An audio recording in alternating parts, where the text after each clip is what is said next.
What's up, guys? Rick here with your preview for this week's Sanderson Farms Championship. I realize I'm a few hours later than normal, but I just got off a plane from JFK for the Ryder Cup, so I hope you'll find it in your heart to forgive me. That was a great event, but the show must go on because we are back to a full field event this week. There are actually, as of right now, a handful of those Ryder Cuppers playing all across the globe. I think we've got both Højgaards in the field here at Sanderson Farms. We'll see if that actually happens. And then a lot of the Europeans are playing on the Alfred Dunhill Links Championship overseas. So yeah, let's go. Golf never stops. We are going to jump right into this thing and figure out Country Club of Jackson, who plays well, who doesn't play well, and see if we can make a little cashola along the way. Let's go. All right, here's my site, RickRunGood.com, where you'll see everything from this point forward. And we've got the Country Club of Jackson fired up here. And what you're going to see is there's kind of two things that really stand out statistically from this golf course when you start correlating the players who have the most success at this course to their finishing positions, right? So here we go. We've got approach play, which ranks 13th, which means there's only 12 other courses on the PGA Tour schedule in which strokes gained approach is more important. Always worth noting the strokes gained approach is incredibly highly correlated to success in the value department, but ranking 13th out of 50 plus courses is also noticeable. And then you get putting, which is the value alone starts cracking over that 0.2 correlation, that 0.2 R squared number there. That's pretty significant. And there's only 8 other courses in which strokes gained putting is more important. Driving distance gets a little bit of a bump. Driving accuracy, not really correlated too much at all, believe it or not, because when you start looking at like the actual accuracy versus distance, you'll see a lot more holes that are probably preferential to accuracy. Still good that are distance, but not enough overall to start profiling golfers in that sense.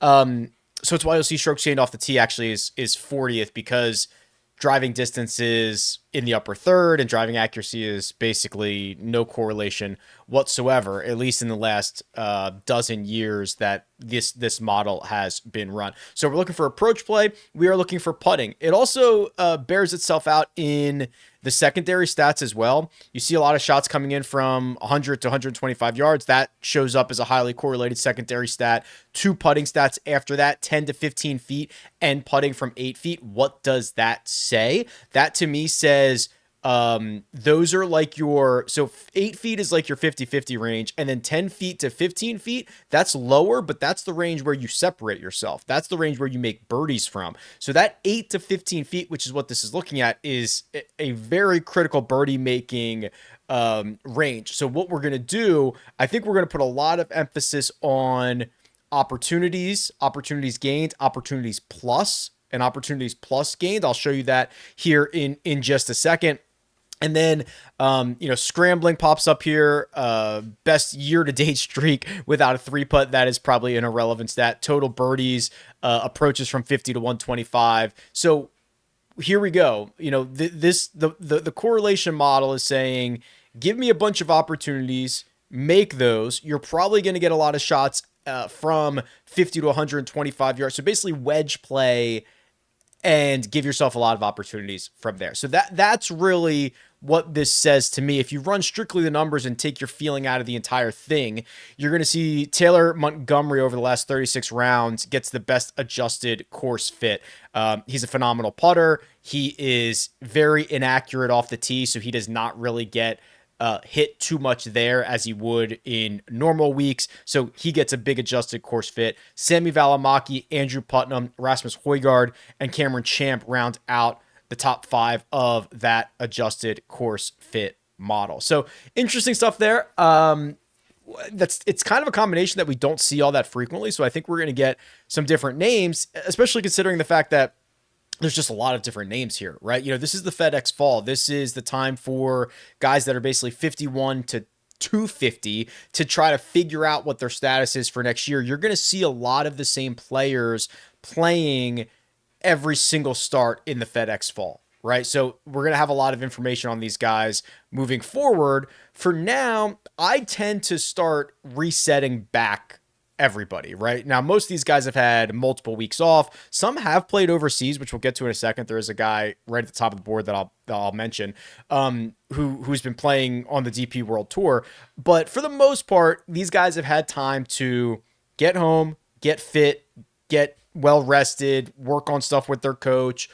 You start to reset them back to longer term baselines, which is probably what you're going to see from me when we start running these models. Real quick before I jump into this, if you're looking for those opportunities gained stats, the place that I have them set right now is on the power rankings. If you go to, I have it under fantasy, I believe. It's probably not the greatest place in the world for it, but it's there. And then also it's also on like the custom model. So we'll get to that at the end of the show. But so they're over here on the right-hand side. You can put in any number of rounds that you want. Opportunities are any shot 15, any approach 15 feet or closer for a birdie putt, whether you make it or not. Doesn't matter whether you make it. It's just a counting stat. How many opportunities did you have? And then opportunities gained says how much better or worse than the field were used. So the way that this reads is Pearson Cootie's giving himself 7 opportunities per round, which is about 1 per round more frequently than his peers. So the way that gets, if you're playing the U.S. Open, you're not getting a lot of opportunities. If you are playing in Mexico, the Vedanta, like you're getting a ton of opportunities, right? So that opportunities gained is probably a better stat. And then opportunities plus is birdie looks inside 10 feet. So just like a little bit closer, just like closer to that 50-50 mark. Opportunities plus gained is the same thing. It's relative to the field. So when we sort by that, the number one most expensive player in the field is the guy who gains more opportunities than anybody else. There's 4 golfers in this field who are gaining at least 1 opportunity per round.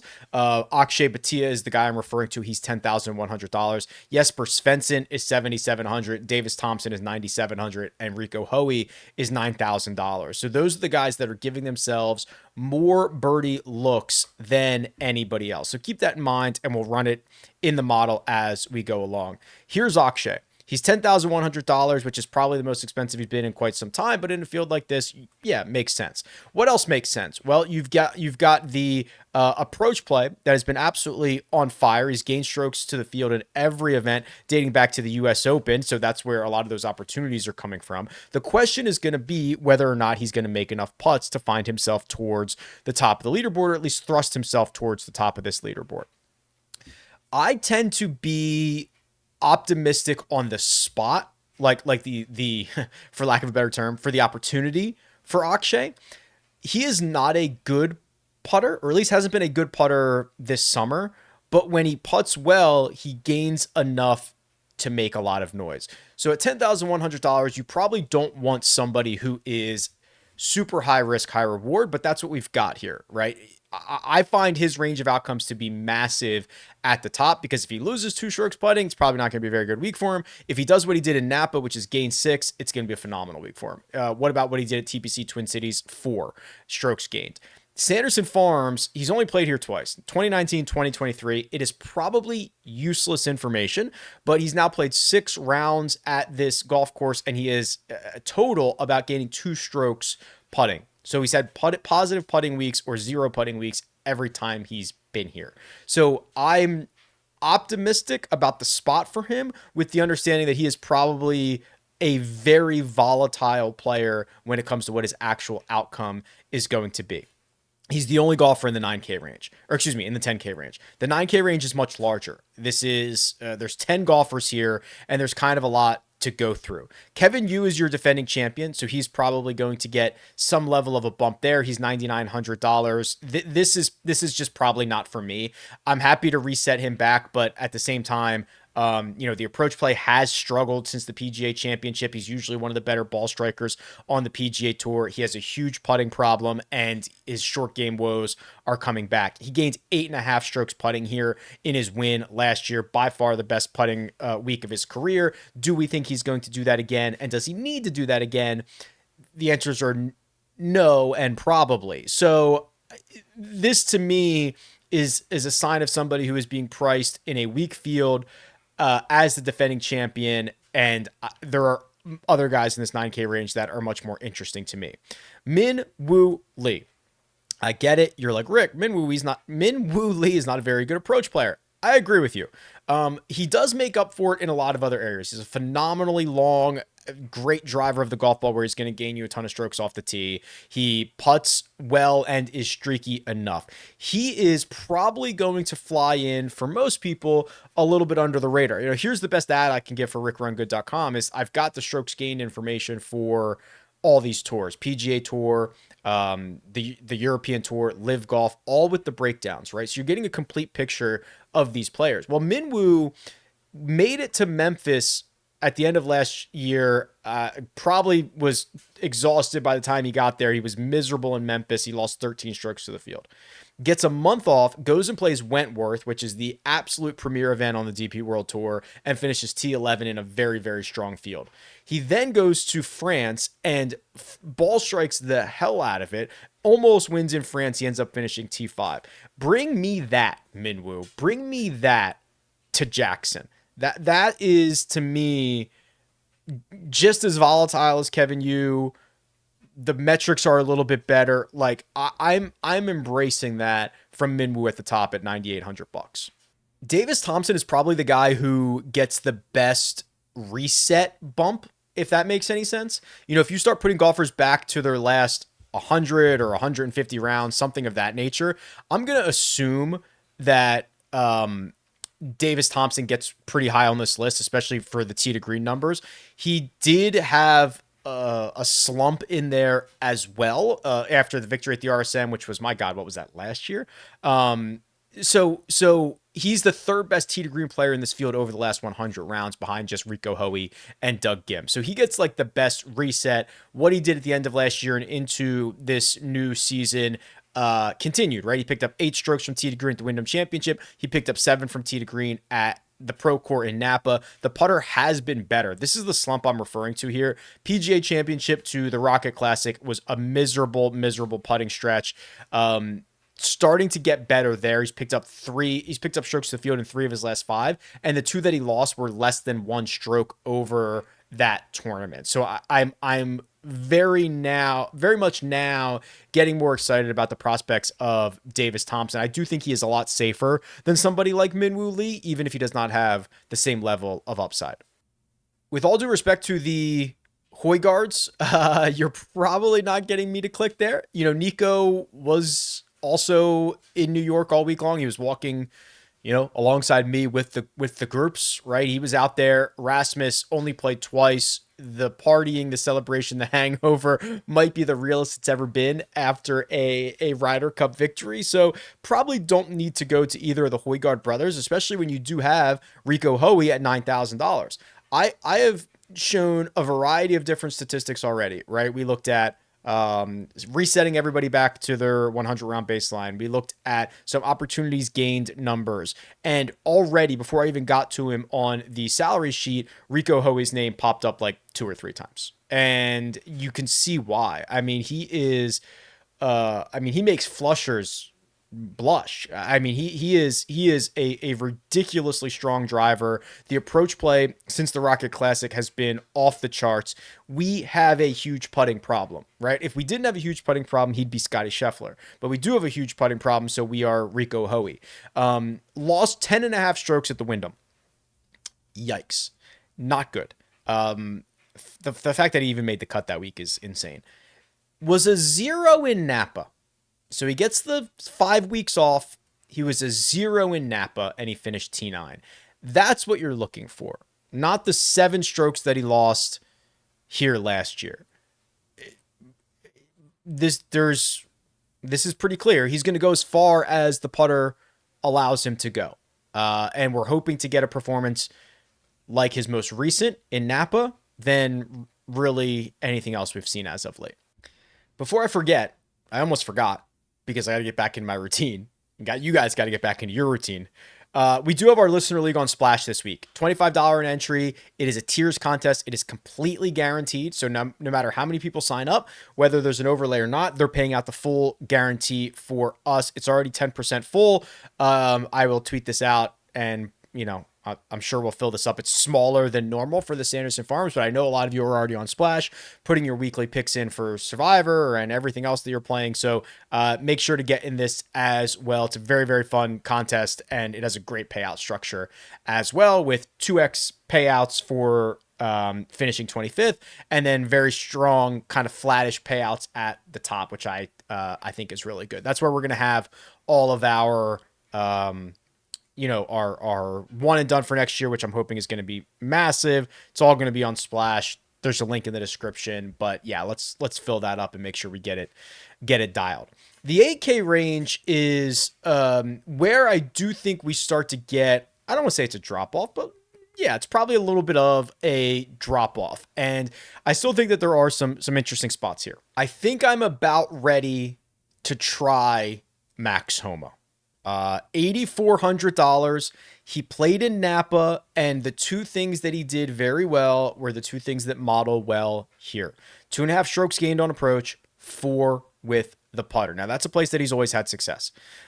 He has not had that level of success here in Jackson, but he hasn't played here since 2018, so I don't think we can really look at any of that.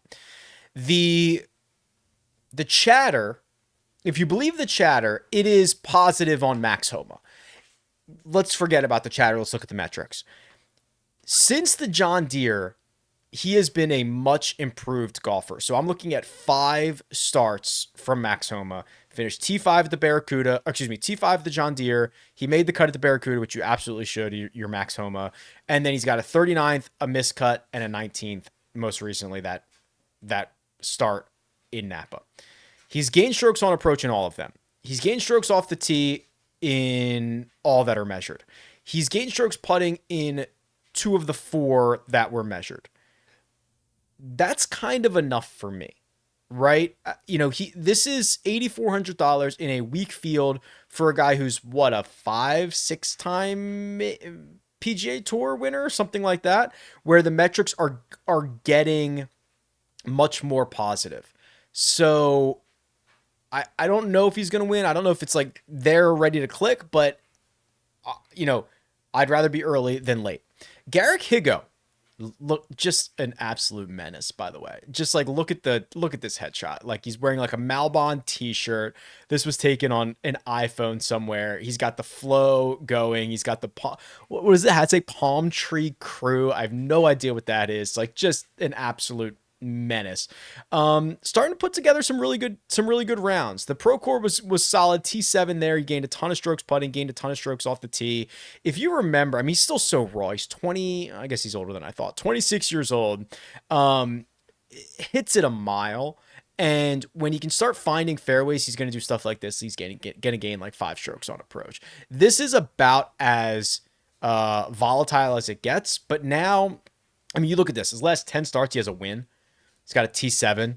He's got a couple missed cuts, a WD, a T25. Like it's going to be high end, or he's going to miss the cut.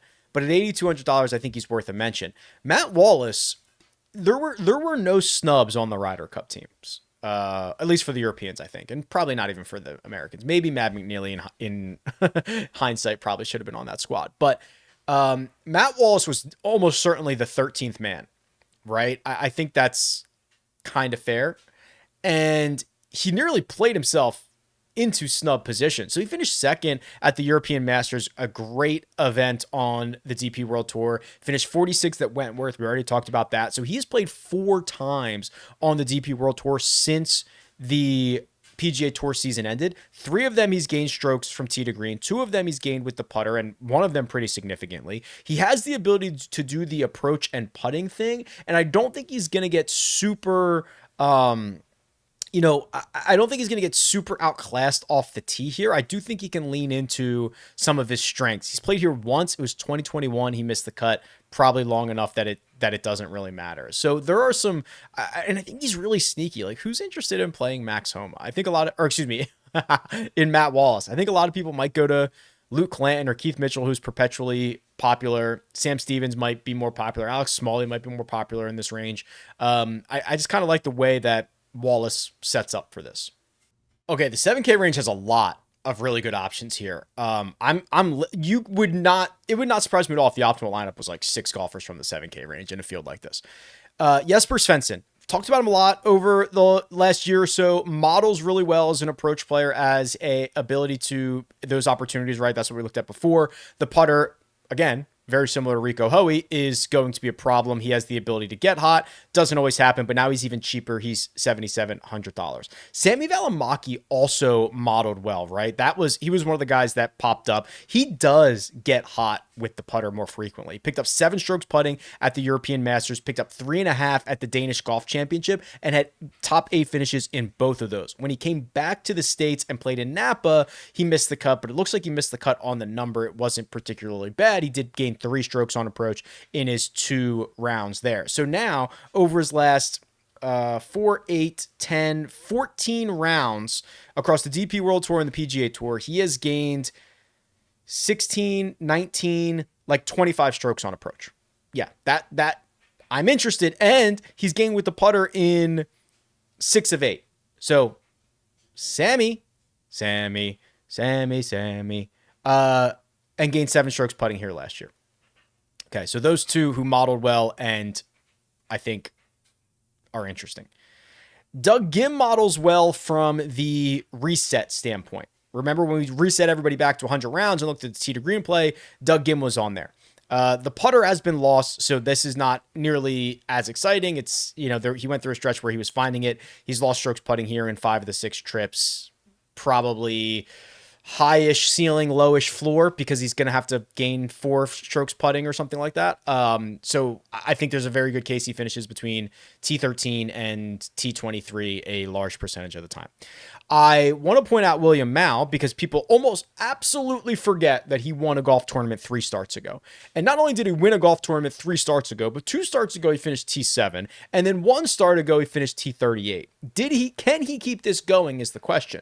It's been a month and a half since we've seen him play. That was the Wyndham Championship. The approach play numbers going into the Wyndham were phenomenal. The putter has got hot, which led to one of that victory, and then he kept it going at the 3M Open. Like, he is absolutely capable of now just resetting and like, let's go nuts. I've got I'm going to make my schedule now. I've got a lot more freedom on the PGA Tour.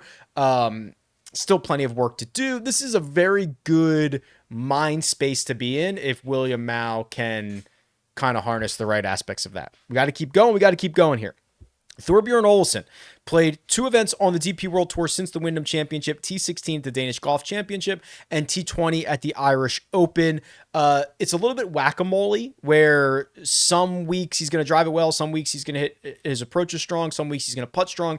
But overall, most weeks he finds a way to get himself into the top 20, which is something he's done 3 times in his last 5 starts. And this is a very weak field, even compared to like some of the events that he's played as of late. So I don't mind Thorbjorn. Tom Kim, this is just a checkup on Tom Kim. So the Max Homa, guys that are slumping, Max Homa, Tom Kim, are we in? Are we out? There is not the breadcrumbs. There is not the blueprint. There is not the build of Tom Kim like we're seeing in Max Homa. Still very much struggling off the tee. Still very much struggling on approach. This is really just a check-in. I wanted to see what he was up to. I'm going to need to see something else before Tom Kim gets my hard-earned dollars. Mac Meisner has finished his season great last year, 14th at the 3M, and then the following week he finished runner-up at the Wyndham. What I like about this a lot is that he played well again in Napa, lost 4.5 strokes putting and still finished T47 because he gained nearly 6 strokes from tee to green. So to put that into perspective, he was only 2 strokes from tee to green worse at the Pro Core over 4 rounds than he was at the Wyndham Championship, where he finished runner-up. So we've got to get a little bit of a better putting performance out of him, but he's not a bad putter. He's gained in 3 of his last 4. Mac Meisner, I like that he's kind of the first guy that we've seen bridge the gap from he was playing well at the end of the last season and then played well in Napa. We have guys that maybe they didn't play well in Napa or they haven't played since the end of last year. He's kind of the first person that I think we've uncovered who bridges the gap a little bit. Hayden Springer. I just wanted to look at this, quite honestly. The results are good, not great. The metrics are not great. Finished T8 here last year, gaining 8.8 strokes. Putting, probably not going to happen again. Okay, that was a check-in that was less exciting than I thought it was going to be. Here's Antoine Rosner. He's a little bit reliant on the putter, but that is maybe okay here. That's a place where you're gonna ask him to pick up strokes to the field, and it's going to be valuable.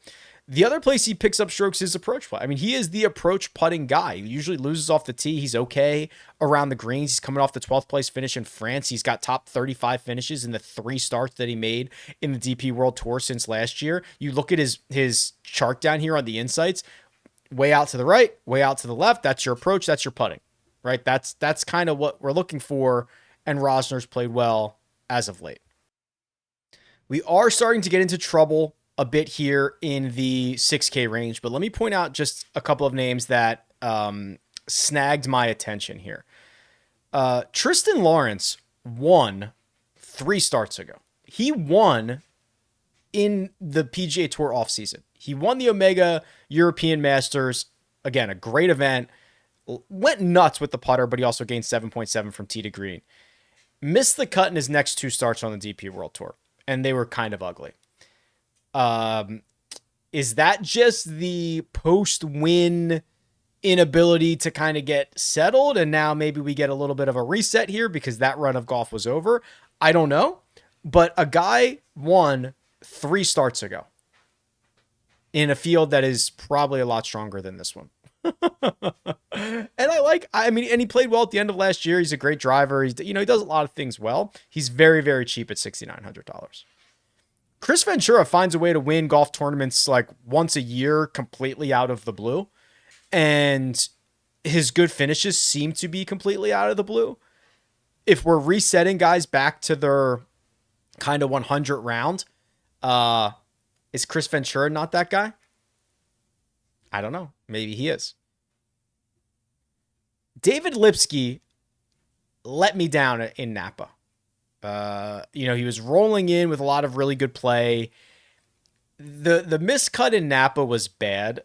He lost 4.5 strokes from tee to green. 3 out of that was around the green, which is not great, but probably not going to happen again. He lost 2 strokes on approach, which was his worst since the Valero Texas Open. So I'm looking at this saying, maybe this is an outlier. A guy was flushing it both off the tee and on approach for like 8 consecutive starts. The putter had been pretty good. The results were coming back into play.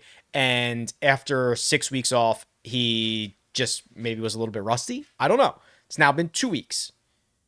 I am a glutton for punishment, so David Lipsky is back on my list. Let's see what the custom model says. So let me do a couple of things here. I'm going to use a longer... I'm going to use like 100 round. I'm going to use like a longer thing here. And we're just going to go 10 on strokes gained total just to give us that 100 round baseline. But then what we're going to do is we are going to lean into the opportunities gained for like 20.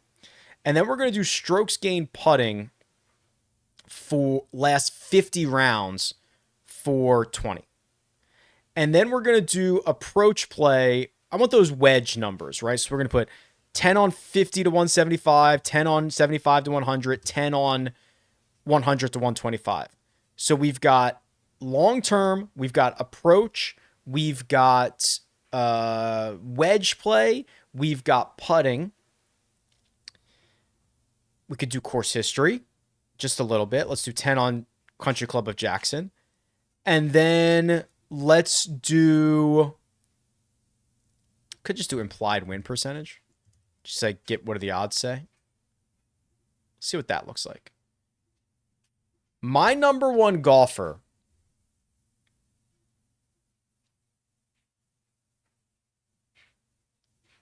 sorry, just looking through this here, is JT Poston. I'm going to pull up his profile. 2 is Hayden Springer, Smalley 3, Pearson Cootie 4, Kevin Yu 5, Grillo, Eric Cole, Akshay, Hubbard, and Bridgman. Wow, we didn't talk about like any of those guys. What's Poston been up to? Resetting Poston gives him a bump. Wedge play gives him a bump. I mean, this isn't great. The long term stuff really helps Poston. What else do we have? Springer we did talk about. Smalley I thought was good, not great. Where are some of the guys we even talked about? Mac Meisner 12th. Thorbjorn is 14th. Davis Thompson 15th. Oh boy, I'm gonna have to save this model. We might have to talk about this more on Wednesday. But let's do Alex Smalley real quick. Let me look at what the small man was up to. Alex Smalley. Yeah, it's fine. He's just like the short game stuff is really bad. Again, the maybe I should have done like 50 rounds, and 100 might be too much for this. Oh my gosh. All right. Well, I've got work to do. I'm gonna save this, and we can revisit this on Wednesday here. This is Sanderson model Monday. We will revisit this on Wednesday during the live chat, 3 p.m. Eastern time. But I've got some work to do on these golfers. I'm sure you guys got work to do. Sign up for the Splash contest. Rick Run Good rolls on. Plenty of golf to be played. Plenty of wagers to be had. We roll on. Best of luck this week, and I'll talk to you guys soon.